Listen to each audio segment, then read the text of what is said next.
Hello class, this is Mr. Hunter, and this is some projectile motion notes that I want you to watch. You should have the printout I've given you in class, as well as it is on my website that you can copy it, that I want you to use to follow along with these notes so that you don't have to copy everything that I have here down, but I want you to make sure you follow along and that you understand all the aspects of projectile motion. So we're going to, over the course of these lessons, we're going to be going through three projectile motion examples, and each of them will get consecutively harder, and I'm going to show you the math and how to do them. So previously, we've been only dealing with motion on the x-axis, and what that means, or in the x direction. So what that means, for example, is we had this car maybe, and this car was heading down the street at a certain velocity, v, and let's just say it was 10 meters per second, and it went a certain distance. Let's say it went a distance of 50 meters, and let's say that it took 5 seconds to go that 50 meters. And so all of this is technically in the x direction. So this velocity is technically in the x direction, so velocity on the x direction would equal 10 meters per second. Its displacement would also be in the x direction. So we're now going to have these new variables that aren't really new, they're just, we're now being more specific. So we're saying, hey, we're on the x direction, or hey, we're on the y direction. And so in the x direction, the displacement x is also in the direction, in the x direction.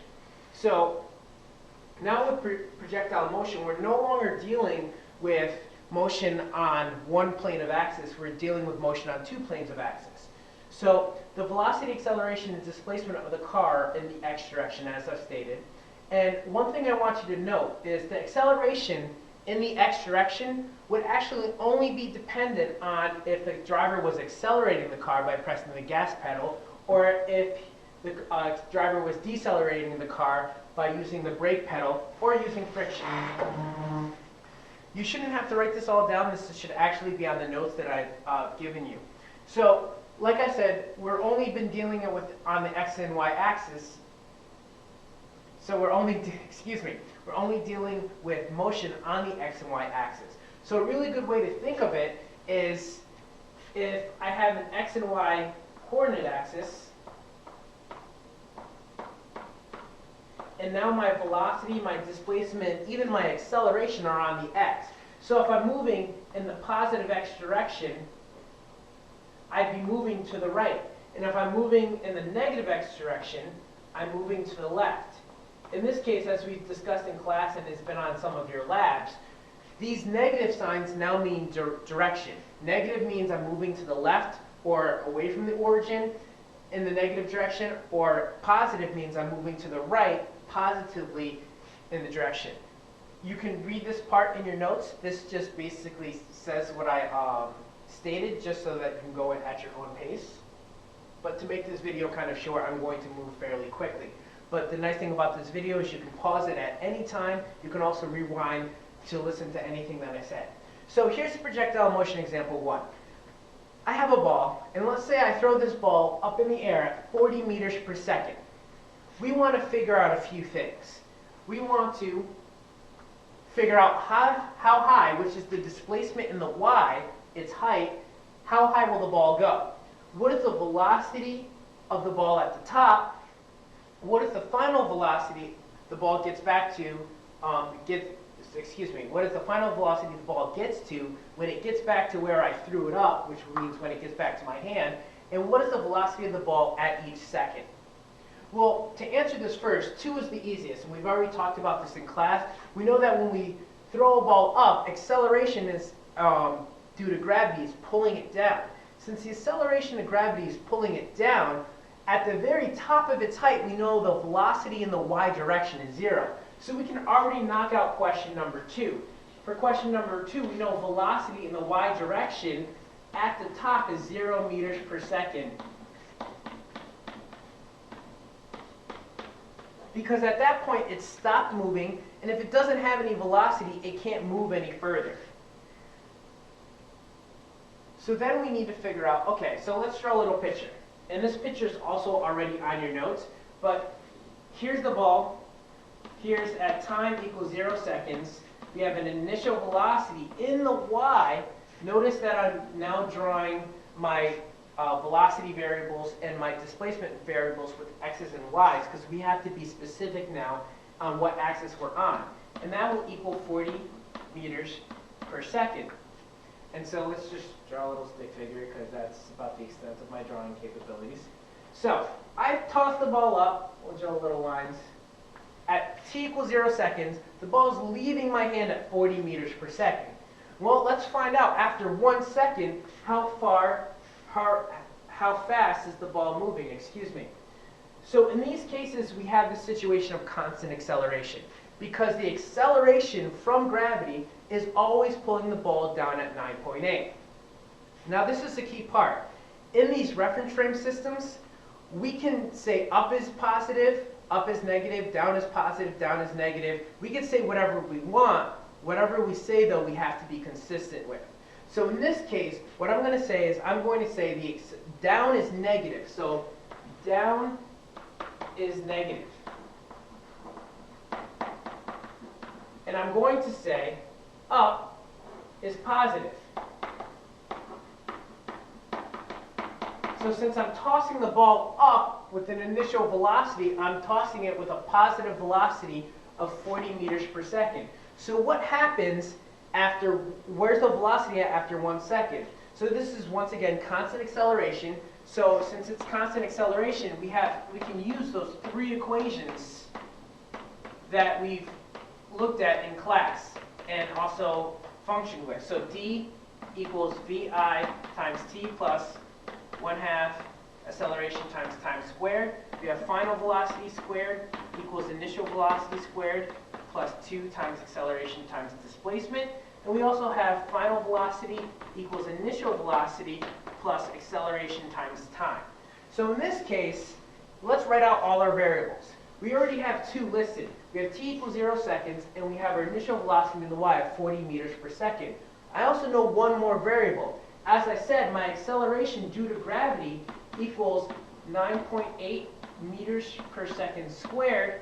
For the sake of my, oh, this is negative, excuse me, because I said down is negative, and acceleration always pulls down towards the ground. So for sake of calculations, I'm just going to use negative 10 meters per second squared, just to make the numbers a little smoother, so I don't have to use a calculator.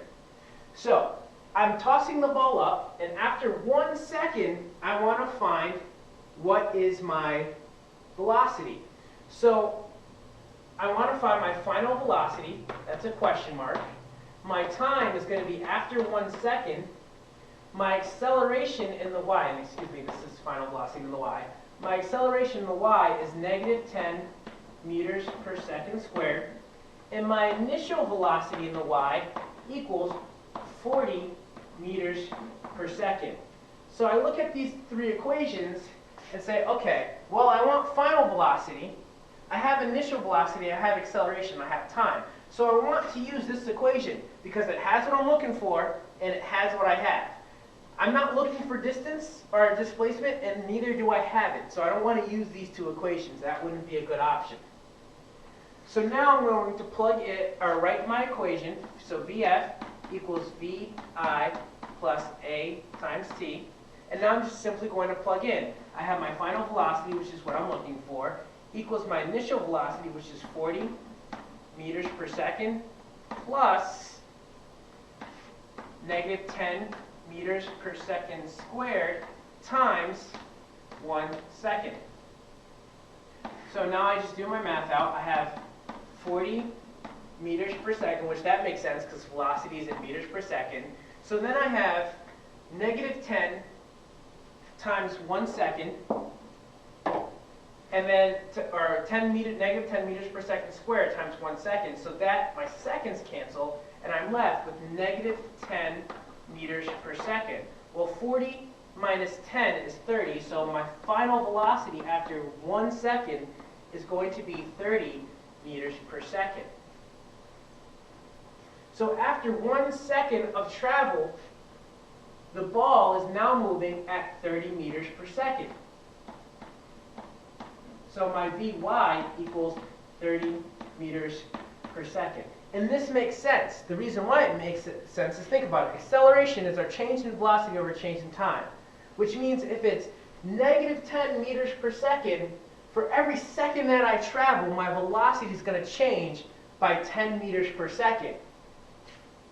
So just for the sake of time, I'm not going to go through the other calculations because they're in your notes, but at 2 seconds, you could see through extrapolation that at 2 seconds, the velocity of the ball is going to be at 20 meters per second.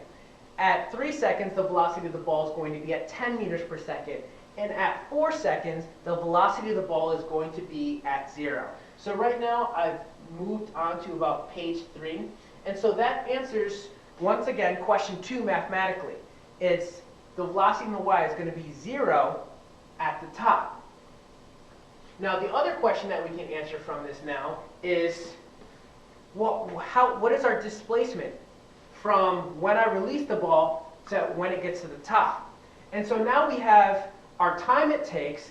We know that it takes 4 seconds to get to the top. We still have our initial velocity in the y, which we could use, of 40 meters per second. Right now, we also have our final velocity in the y. Our final velocity in the y is going to equal 0 meters per second. And once again, our acceleration of gravity is still the same. So our acceleration in the y is negative 10 meters per second squared. Please note that on the Regents, they'll let you know when you can use 10. Normally, you should use 9.8. I'm only using 10 here to make my calculations a little smoother.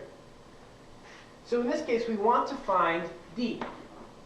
We want to find our displacement in the y. So I should actually write dy here. So in order to do that, there's 2 equations we can use. We can use Vf squared equals Vi squared plus 2 times acceleration times displacement. And we could also use displacement equals initial velocity times time plus 1/2 acceleration times squared. These 2 equations will give us the same answer, and I'll demonstrate that in a moment. But the reason why we can use these equations is because we're looking for d in the y. And we have time, we have velocity initial y, we have velocity final y, and it has all of these variables in these equations. Also, please note, one thing that I should have written is final velocity in the y, initial velocity in the y, and my acceleration in the y, and my displacement in the y for both of these equations. That's key. You can't use the x when you're trying to solve for y, and you can't use y when you're trying to solve for x. They're totally independent of each other. They don't matter, they don't affect each other at all. So right now we can just do what we do is, I like saying plug and play or plug and chug, however you're used to it. But I have 0 meters per second, and that's squared, but anything times 0 or 0 squared is just 0, equals my initial velocity squared, which my initial velocity is 40 meters per second. So 40 meters per second squared plus 2 times my acceleration in the y, which is negative 10 meters per second squared, multiplied by my displacement in the y.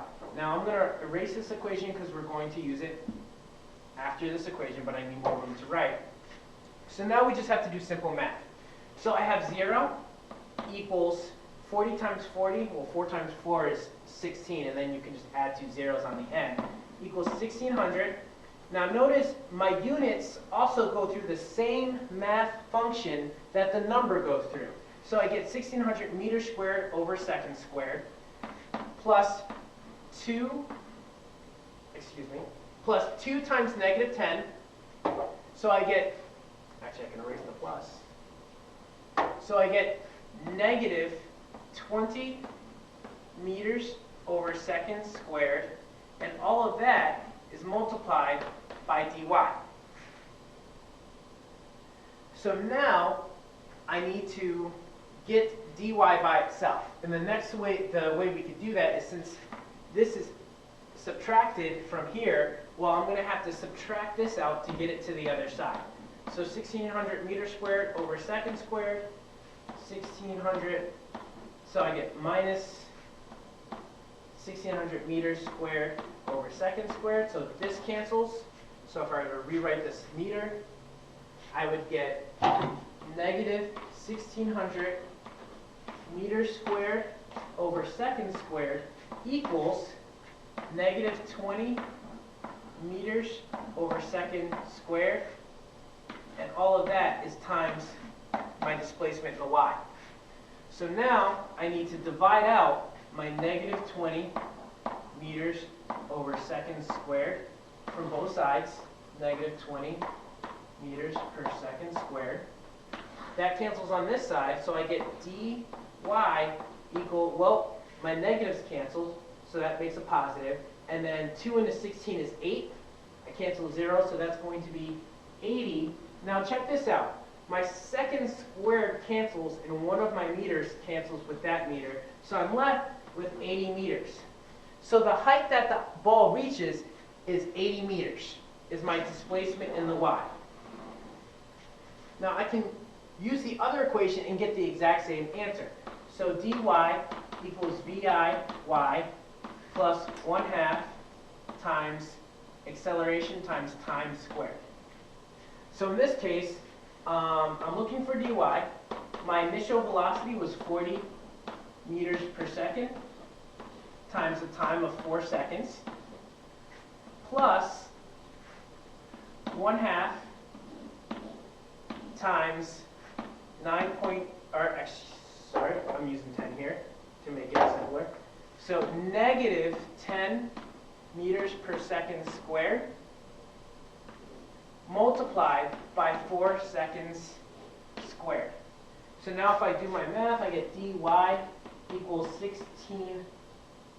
160, not 16, 160, and then my seconds cancel, so I'm left with 160 meters plus, well, negative 10 divided by 2 is negative 5, and that's meters per second squared, multiplied by 4 times 4 is 16, and the seconds also get squared, so I'm 16 seconds squared. My time cancels as well, and so I get dy equals 160 meters minus 50,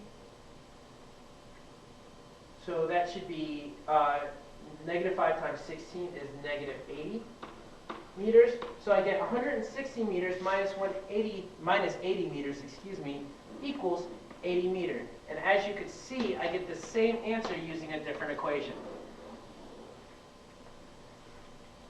So the last part of our question that we needed to answer was, okay, so we answered 1, 80 meters. We answered 2, what is the velocity and y at the top? 4 was what is the velocity of the ball at each second? I've answered that in your notes. I've showed you one example here on how to get them. And so let's answer number 3 as well. And then we'll be finished with this video. So, excuse me. So the final velocity, aka when it gets back to your hand, well, if it took 4 seconds to get up, it's going to take 4 seconds to get down. So the total time that it takes is 8 seconds. So I'm going to use that here. Your notes say a little differently because in your notes I calculated and showed you how to do each step and did all the calculations with the exception of the last 2. So after 8 seconds, t equals 8 seconds, our initial velocity in the y was 40 meters per second. Our acceleration in the y equals negative 10 meters per second squared. And I think that is all we need, because what we're looking for is the final velocity in the y equals question mark. So once again, we have the equation df in the y equals vi in the y plus acceleration in the y times time. And so now we could just plug in again. So I have vfy equals 40 meters per second plus negative 10 meters per second squared times 8 seconds. So I get my VFY to equal 40 meters per second minus 80 meters per second, because One of the seconds in the square cancels with the second in the time. And so we're left with negative 40 meters per second. So my final velocity of the ball as it reaches my hand is negative 40 meters per second. Notice that this value is the exact opposite value of what we started with. We started with 40 meters per second, and when it got back to my hand, it's at negative 40 meters per second, which means it's just moving in the opposite direction. So instead of coming up, it's coming down. So some key things to remember. This example is only in the y direction, because I threw the ball up and it came right back down. It was only in the y-axis. Velocity, acceleration, and displacement on the x and y axis are totally independent of each other. So the x doesn't affect the y doesn't affect the x. And so when you do those calculations, you have to make sure you keep those variables separate. If you have x variables, you only use them when you're calculating something on the x. When you have y variables, you only use them for calculating something on the y. When an object is kicked, shot, or launched, the final velocity will be the same value as the initial velocity, but in the opposite direction. So one way you could write this is your VI equals negative VF. And we'll use this information later, but knowing this secret allows you to solve for other problems a little easier and a lot quicker as well.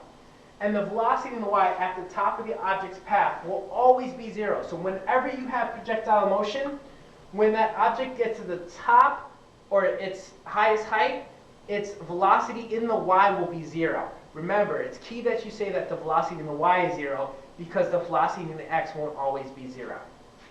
In this case it is, but not all cases. So thank you for watching this video. I hope you found it useful.